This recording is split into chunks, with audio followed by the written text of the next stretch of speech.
Now let's talk about the law of syllogism.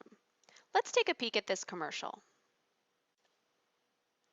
When you pay too much for cable, you feel powerless. When you feel powerless, you want to take the power back. When you want to take the power back, you take karate. When you take karate, you want to use your karate. When you want to use your karate, you become the fist of goodness. When you become the fist of goodness, you run along rooftops. And when you run along rooftops, you fall into a dinner party.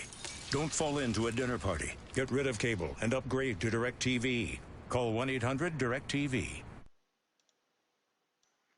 This commercial is an example of the law of syllogism. When you pay too much for cable, you feel powerless.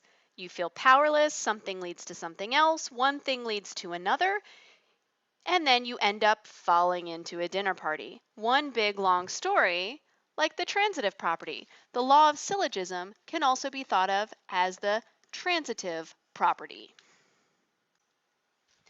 The law of syllogism uses multiple facts. Let's say you're given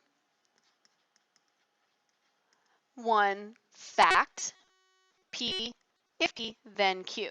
And you're given another fact that links to the first fact. So starting with where that ended off, Q leads to R.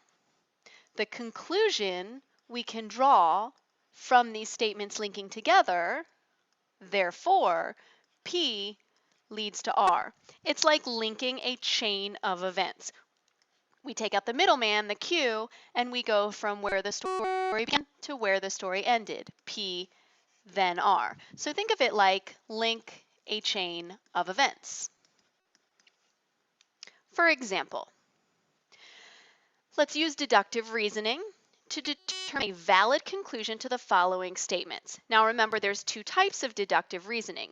We're going to specifically use the type of deductive reasoning called the law of syllogism.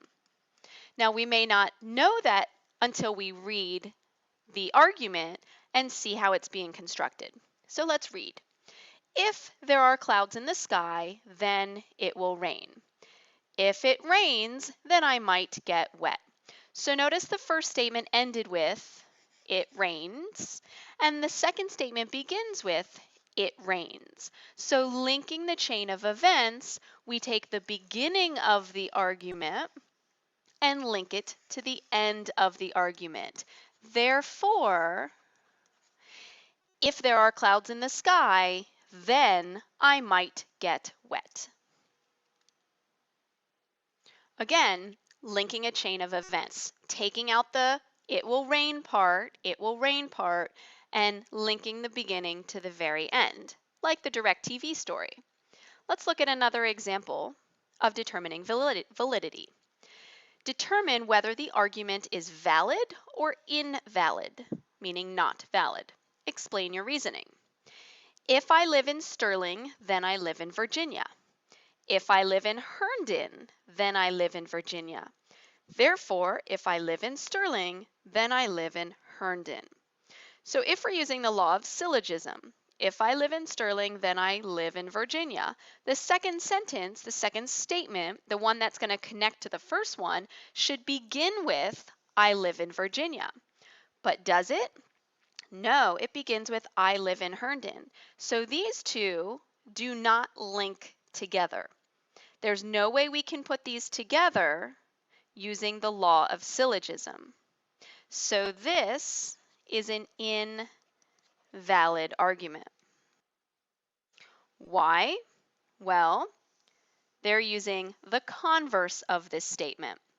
If we were to switch this around and write the converse, if I live in Virginia, then I live in Herndon.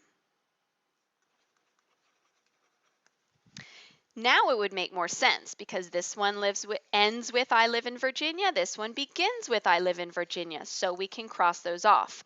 But remember that the converse is not necessarily true, and in this argument, they're trying to use the converse. That's right. Now it's time to make a summary. Compare and contrast. On your note sheet, use your own words to explain the difference between the law of detachment and the law of syllogism. Have fun!